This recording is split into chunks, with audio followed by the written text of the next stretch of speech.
Uterine fibroids, they sound scarier than they usually are, so I sat down with the doctor at Jefferson Radiology to learn more about them and how to treat them.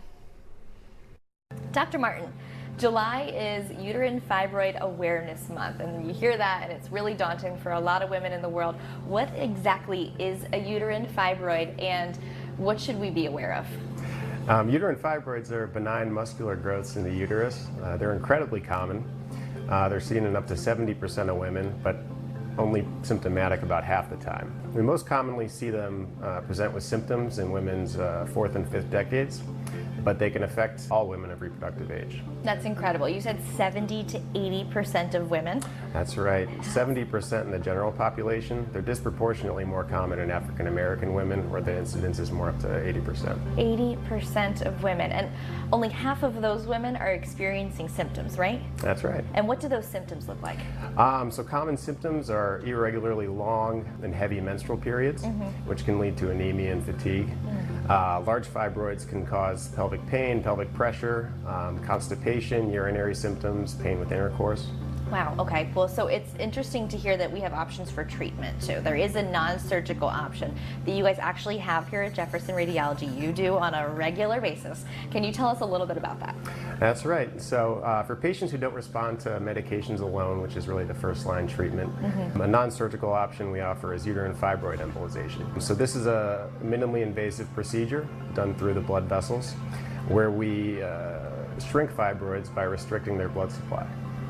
Wow, so and just off the cuff really quick, is that like a permanent fix? Is that something that eventually goes away, or are those always going to be there? That's a good question. It's highly effective at controlling symptoms within 2 to 5 years. If it's done early in a woman's life, fibroids can grow back. Okay, got it. It's just something that can kind of be in the back of our minds as we're going through life a little bit. You know, who is a really great candidate for UFE versus maybe the surgical procedure that you guys offer?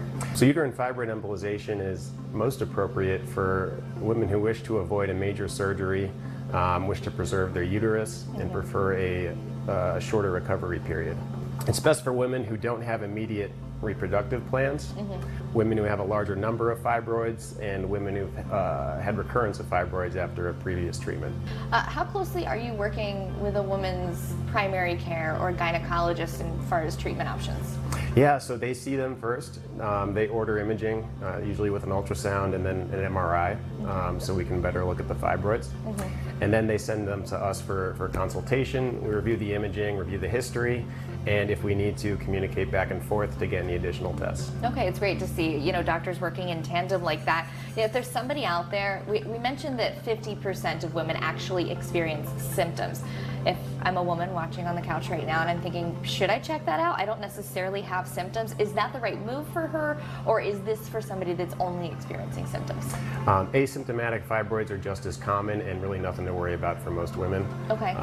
But if they're having significant symptoms like heavy menstrual periods, irregular menstrual periods, anemia, pelvic pain, that's worth discussing with your primary care doctor or gynecologist. Okay, perfect. Then if we are experiencing this, we go to the gynecologist, primary care.